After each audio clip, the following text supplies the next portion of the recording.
Բարև ձեզ հարգելի հեռուստադիտողներ, մենք շարունակում ենք մեր աշխատանքը Պոլիտիկեմ YouTube-յան ալիքի եթերում, այսօր աշխատանքային օր է, մենք ձեզ ենք ներկայացնելու օրվա մամուլի կարևորագույն հրապարակումներ եւ այսպես փաստ օրաթերթը գրում է. Այս ընտրություններին վերաբերվող բազմաթիվ հանգամանքներ ու գործոններ դեռ համակողմանի գնահատականներ կստանան, ինչպես ասում են ժամանակ կա, քաղաքական ուժերն էլ արդեն սկսել են տալ իրենց գնահատականները, բայց ինչպես էլ լինեն ԿԸՀ կողմից հրապարակված նախնական շատ կասկածելի ու դեռ հրապարակվելիք վերջնական արդյունքները դրանց առնչությամբ ինչ որոշումներ էլ ընդունեն մասնակից ու ոչ մասնակից քաղաքական ուժերը անվիճելի ու ակնհայտ է, որ տեղի ունեցած միջոցառումը չի կարող համարվել ազատ եւ արդար ընտրություն։ Ավելին քաղաքական ուժերի ոչ իշխանության սատելիտ գերակշիռ մասն արդեն այս ընտրությունները որակել է ոչ լեգիտիմ։ Կհիշեք, Նիկոլ Փաշինյանը սիրում էր կուրս սկսել, թե կեղծված ընտրությունների փուլը փակված է, բայց դա իր քաղաքական քարոզի կռվաններից մեկը համարող գործչի իշխանության պայմաններում ու մեծապես հենց իր դերակատարմամբ ու պատճառով Հայաստանում հունիսի 7-ին տեղի ունեցած երևի թե ամենախայտառակ համապետական ընտրությունները։ Ես երեք խոսել եմ սրա մասին, կարող եմ ասել, որ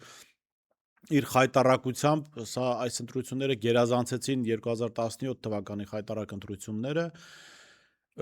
տոտալ օգտագործվեց կրիմինալը, օգտագործվեց վարչական ռեսուրսը, ընտրակեղծիքների, ենթադրյալ ընտրակեղծիքների մասնակից դարձան գրեթե բոլոր ուսումնական հաստատությունները, քարոզչությանը մասնակից եղան այդ ուսումնական հաստատությունները, գիտեք, որովհետև ընտրակեղծիքը միայն քվեատուփի մեջ այլ ծրար կամ այլ քվեաթերթիկ գցելը չի կամ քվեատուփը գողանալը չի, ընտրական process-ը միայն քվեարկության օրը չի, ամբողջ ցիկլն է եւ այս ամբողջ ցիկլի մասով կան լրջագույն խնդիրներ։ Նիկոլ Փաշինյանը ընտրությունները վերացեց ըստ էության վատագույն ավանդույթների վերադարձի կրիմինալով, մնացած հանգամանքներով, չհաշված, որ սա առանձին քննարկելու թեմա է, պետական միջոցների հաշվին օրինականացված կաշառք եղավ, գրեթե 1 միլիարդ դոլարի հասնող եւ իշխանությունը իր այս 49%-ը արձանագրել է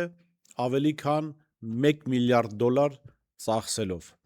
Հրապարակ թերթը գրում է. ՔՊԻ սահմանադրական մեծամասնություն չստանալու փաստն ուրախությամբ են ընդունել նաև ՔՊԻ ծպտյալ ռուսամետներ եւ գործարար խավը, քանի որ նրանց կարծիքով Նիկոլ Փաշինյանը դրանով հնարավորություն է ստանում իրեն Ռուսաստանի դեմ քայլերի մղող արևմուտքի առջև մանևրելու, նրան պարտադրանքին չենթարկվելու եւ կարող է առաջիկայում էլ ժամանակ ձգելու Ռուսաստանի դեմ ակտիվ գործողությունների չգնալ։ Այսինքն ԵԱՏՄ-ից դուրս չգալ, 102-րդ ռազմաբազայից չհրաժարվել եւ այլն, ինչի մասին երեք իդեպ ակնարկներ կային եվրոպացիների շնորհավորական ուղերձներում, որոնք իրենց համարում են Փաշինյանի այս հաղթանակի լիիրավ փայատեր եւ փորձելու են այն ավելի կոշտ քայլերի դրդել նրան Ռուսաստանի դեմ։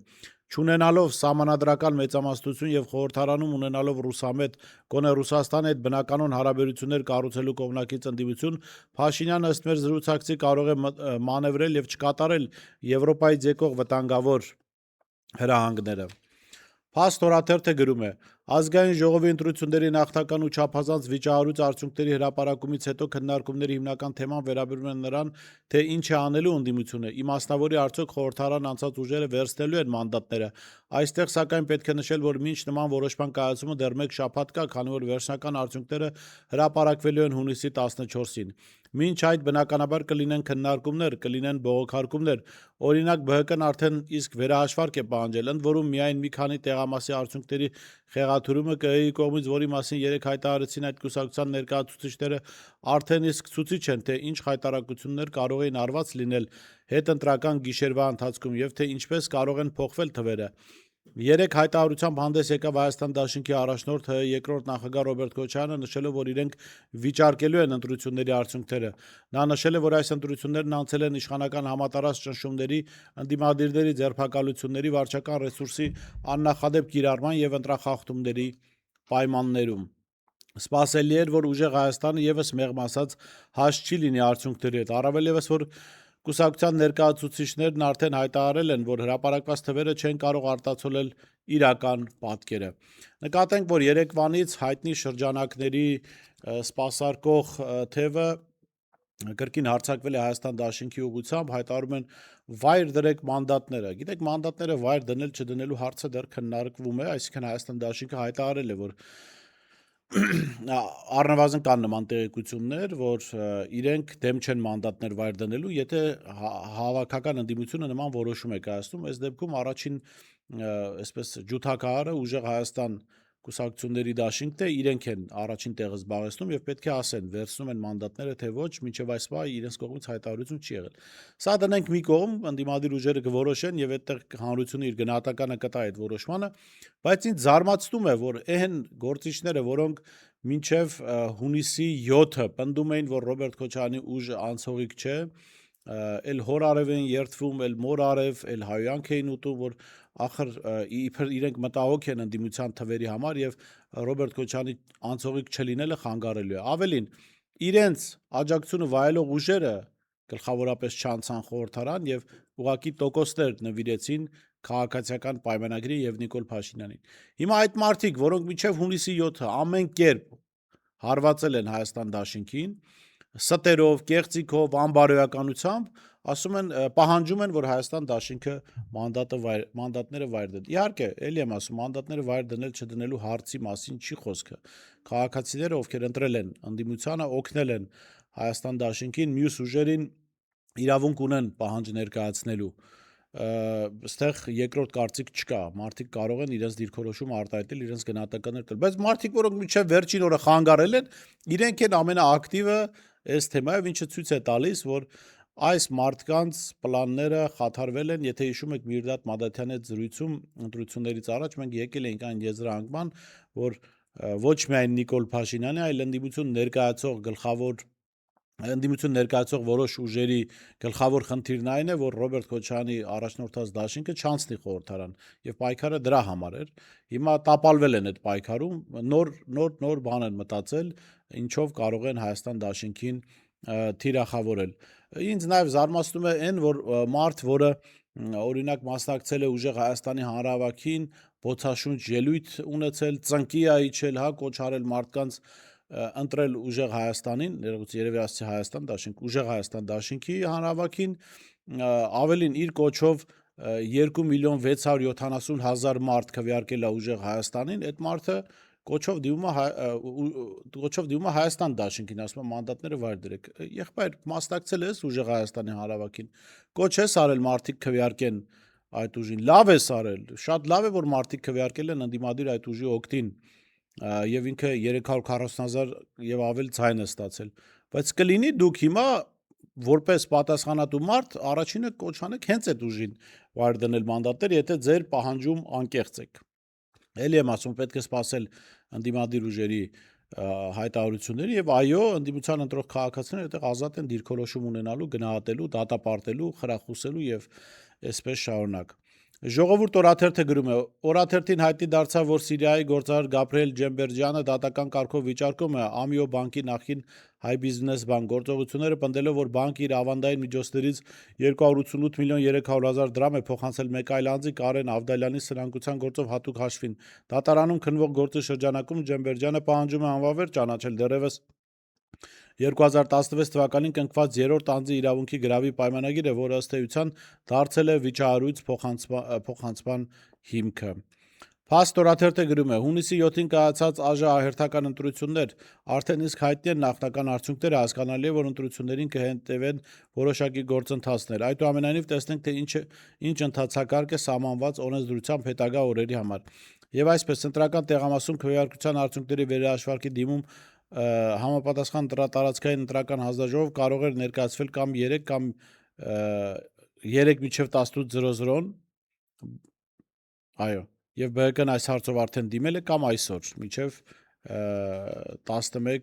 11:00։ Նույնը վերաբերվում է ընտրական տեղամասում քվեարկության արդյունքներն համավեր ճանաչելու դիմումին։ Ընտրության արդյունքներն համավեր ճանաչելու մասին դիմում կենտրոնական ընտրական հանձնաժողով կարող է ներկայացվել ընտրության արդյունքներն ամփոփելու համար սահմանված ժամկետից հունիսի 14-ից առնվազն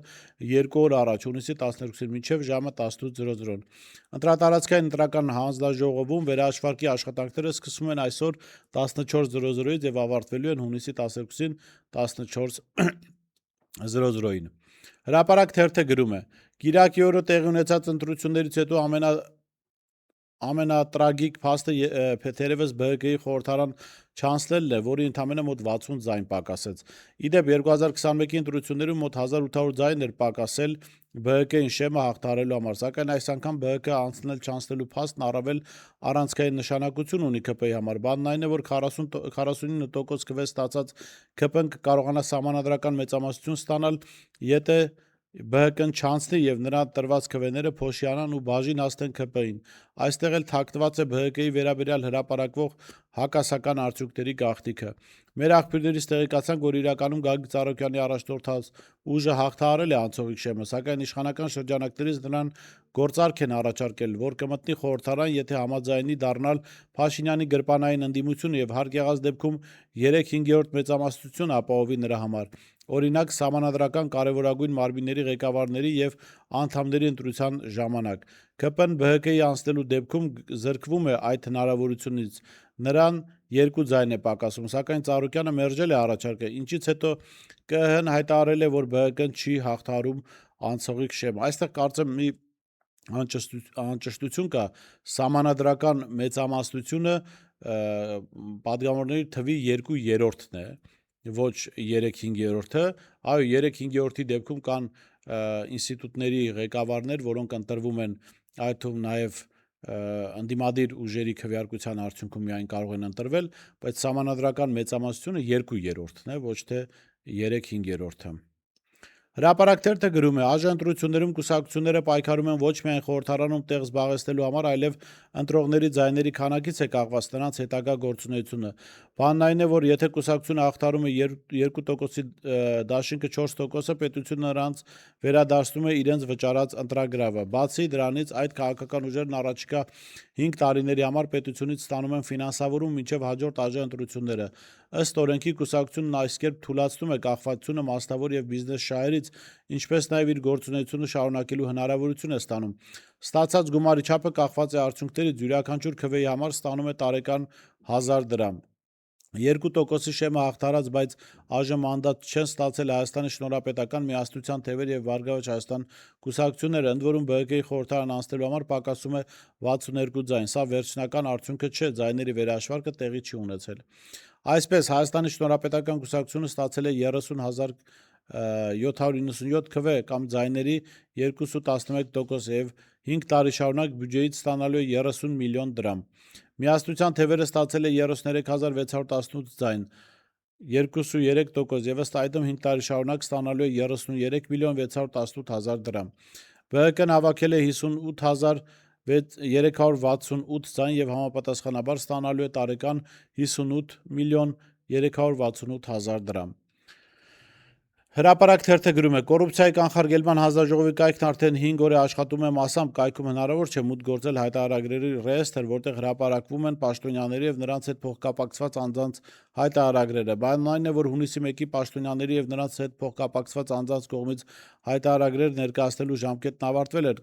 ԿԿՀ-ից մեր հարցինի պատասխան հայտնեցին, որ կայքում առկա են տեխնիկական խնդիրներ եւ հնարավոր չէ ժամկետներ նշել, թե երբ հայտարարագրի ռեեստրը նորից հասանելի կդառնա։ Հետաքրքրվել էինք նաեւ, թե պաշտոնատար անձանց հետ չբնակվող հարազատներն արդյոք կարող են հայտարարագիր չներկայացնել։ Ի պատասխան ԿԿՀ-ից հայտնել էին, որ վերջիններս հայտարարագիր ներկայացնելու պարտավորություն չունեն։ Հունիսի 3-ի դրությամբ, երբ դեռ հասանելի էր ռեեստրը, կայքում բացակայում էին Նիկոլ Փաշինյանի ընտանիքի անդամների 2025 թվականի տարեկան հայտարարագրերը, ընդ որում Աշոտ Փաշինյանը վերջին անգամ հայտարարագիր ներկայացրել է 2022-ին։ Բացակայում էր նաեւ Աննա Հակոբյանի հայտարարագիրը, որը Փաշինյանից բաժանվելու մասին հայտնել էր փետրվարի վերջին, այսինքն 2025-ին հաշվետու ժամանակահատվածում վերջինս հանդիսացել է Նիկոլ Փաշինյանի կինը։ Իդեպ Մարիամ Փաշինյանը, որը եւս հայտնել էր միայնակ ապրելու մասին, վերջին անգամ հայտարարագիր ներկայացրել է 2024-ին։ Ստացվում է, կարող են պաշտոնյաների զավակները նրանցից առանձին ապրել կամ այլ հասցեում հաշվառված լինել եւ հանրությանը հաշվետու չլինել իրենց եկամուտների եւ անշարժ ու շարժական գույքի վերաբերյալ։ Նշենք, որ 2024-ից ՀՅՈՒ ըստ օրենքի բոլորը պետք է հայտարարագրեր ներկայացնեն, սակայն քաղաքացիները հայտարարագրեր ներկայացնում են ՊԵԿ, որոնց այլ անձինք հասանելիություն չունեն, ի տարբերություն պաշտոնյաների եւ նրանց հետ փոխկապակցված անձանց հայտարարագրերի։ Այսօր այսքանը, կհանդիպենք վաղը։ Հետևիր սրտիդ ձայնին, այն քեզ ուզում է տանել անհայտ հեռուներ, վայելիր աշխարհի չքնաղ քաղաքներն ու արևոտ լողափերը նոր զգացողություններով, նոր համերով։ 2026-ը թող լինի հույսերի, մոտիվացիայի, նպատակների իրագործման տարի։ Եվ հիշեք, ամեն ինչ սկսվում է մեկ որոշումից։ Նոր տարին գալիս է նոր հնարավորություններով ու արկածներով։ Քո հաջորդ արկածը մեկ թռիչքի հեռավորության վրա է։ Travel with M 095 89 20 48